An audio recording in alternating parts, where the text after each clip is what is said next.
A informação é, o orçamento do Boto é um orçamento menor, bem menor dessa vez. Então não deve ter essas aquisições, tu pode esquecer. A não ser que tenhamos um fato novo aí. Ou se o BAP enlouquecer e resolver gastar além do que seria o razoável. Não acredito nisso. O Carrascal, se o Flamengo tiver uma proposta boa, eles vão vender. Uma proposta interessante, razoável, vão vender.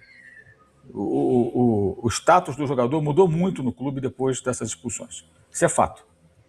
A proposta que houve, né, que não chegaram a ser formalizadas, porque o Flamengo já rejeitou de cara e tudo, então a coisa não avançou, mas houve interesse do Napoli e de um time do Oriente Médio, 20 milhões de euros o Napoli. Fala comigo, Bruno. Galera, tô trazendo aqui pra vocês um trechinho aí do programa S1 Live, aí que eles fazem todo dia, junto com o Mauro César Pereira, temos o Alan Abimad aí também. Na verdade são só os dois que falam, temos outro participante também, porém dessa vez ele não teve nenhuma fala aqui nesse corte que eu fiz pra vocês aí. Créditos aí são da S1 Live, link do canal desse aqui na descrição do vídeo como créditos, lá você tem esse programa na íntegra. Vai deixando seu like, se inscrevendo no canal, acionando o sino pra não perder nenhum videozinho top igual esse aqui, e arrepando o vídeo para o maior número possível de rubro-negros assistirem esse conteúdo. E bora dar uma olhada no que o Mauro César falou aí sobre o mercado da bola do Flamengo nessa janela de meio de ano. Vai ser tão pesado quanto o de janeiro, que trouxe o Vitão, trouxe o Lucas Paquetá, a maior compra aí histórica do Brasil, superando e muito a compra aí do Palmeiras. Agora não lembro se é do Vitor Roque ou se é aí do John Arias. Vai deixando seu like, agora sem mais longa, partiu, que tá muito top esse vídeo. No finalzinho do vídeo tem uma informação do Flamengo que, ó, o Alan aqui trouxe sobre esse mercado da bola. Vai ser pesado ou vai ser um mercado leve, reforços pontuais aqui e ali, não muito caros? Bora ficar descobrindo isso com esse videozinho aqui, top demais. Fica até o final, você não vai se arrepender. Paquetá, Vitão e Endriel, né? Claro, o combo é muito grande, principalmente por conta da contratação do Lucas Paquetá, que foi uma contratação bem alta. E aí eu vejo assim, muita gente sonhando com nomes também de impacto, nomes grandes. E o Flamengo essa temporada não teve uma grande venda. Não teve venda, na verdade, né? Que é uma coisa que costuma acontecer em outras janelas. Queria que você falasse um pouquinho, Mauro, para a galera, as informações que você tem sobre como deve ser essa atuação do Flamengo no mercado, tanto em saída de jogadores quanto em possíveis reforços, né? Porque o torcedor fica com uma expectativa muito grande e às vezes pode se frustrar, né, Mauro? Eu só diria para tirar o cavalinho da chuva, quem está achando que vai contratar Danilo, vai contratar o Maga, Luiz Henrique. Esquece. O Flamengo não fez de uma grande venda, o Flamengo tem que pagar os jogadores que contratou, Paquetá especialmente, que é mais caro, e não deve fazer grandes contratações. O próprio Zé Boto já está trabalhando, sabendo que o orçamento dele vai ser menor, a tendência é ele buscar jogadores na América do Sul, jogadores ou sul-americanos que não estão na América do Sul, ou que estão na América do Sul, o centroavante, o meia é um pedido do técnico, tentando encontrar jogadores mais baratos e que possam ser incorporados ao elenco para compor elenco. Não deve chegar em uma contratação bombástica, a não ser que tenha um fato novo, uma venda importante, lá, consegue vender, vamos imaginar aqui. Tá, o Everton Araújo tem uma proposta muito boa, entra uma grana e viabiliza uma negociação mais ousada. Um exemplo, estou dando um exemplo, ninguém está comprando o Everton Araújo, não me entendam mal, estou dando um exemplo. Uma possibilidade que acontecesse isso. E aí pode ser, mas hoje a realidade é essa. O Boto já está trabalhando, sabendo que esse vai ser até respondendo quem perguntou sobre isso mais no começo da live, esse vai ser um momento importante para ele mostrar a capacidade. Ele e a equipe de scout que ele montou lá, um amigo ucraniano, essa turma toda. Porque vai ter que encontrar bons jogadores com menos dinheiro, que até agora ele fez compras no mesmo estilo do Marcos Braz. Até mais caras do que as do Marcos Braz. Nomes conhecidos, óbvios e caros. Agora ele vai ter que buscar jogadores que possam ajudar, que não vão chegar para ser titulares absolutos, mas que podem ajudar. Trazer um bom centroavante, que possa revezar com o Pedro, que possa ter uma característica diferente, como o Leonardo Jardim já falou em coletiva, que não seja como o Bruno Henrique, não seja como o Pedro, que tenha uma outra postura, outro comportamento. Mas é muito pouco provável. Eu não vou afirmar, porque a gente não pode afirmar isso, mas a informação é, o orçamento do Boto é um orçamento menor, bem menor dessa vez. Então não deve ter essas aquisições, tu pode esquecer.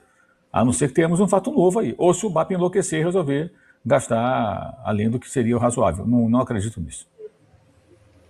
E possíveis saídas, Mauro, até por não ter acontecido até agora nenhuma, jogadores que antes eram vistos como talvez jogadores para segurar, dependendo da proposta que chegar. Acho que o Carrascal é um caso desse, né?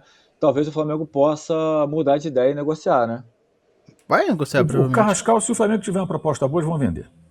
Uma proposta interessante, razoável, vão vender. O status do jogador mudou muito no clube depois dessas expulsões. Isso é fato. A proposta que houve, né, que não chegaram a ser formalizadas, porque o Flamengo já rejeitou de cara e tudo, então a coisa não avançou, mas houve interesse do Napoli e de um time do Oriente Médio, 20 milhões de euros o Napoli, 20 milhões de dólares lá o time do Oriente Médio, que os nomes a gente não conseguiu apurar. Então, o Flamengo de cara rejeitou, queria mais para vender. Eu diria que hoje, algo próximo disso, muito provavelmente eles vão vender. Vão vender.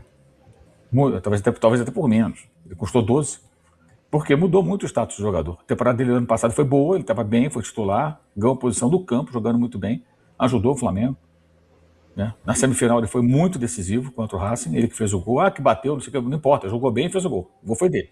Não fosse aquele chute dele lá que o Rojo desviou, o Flamengo talvez fosse eliminado pelo Racing. Né? Se 0x0, 0x0, o que ia acontecer? Não sabemos.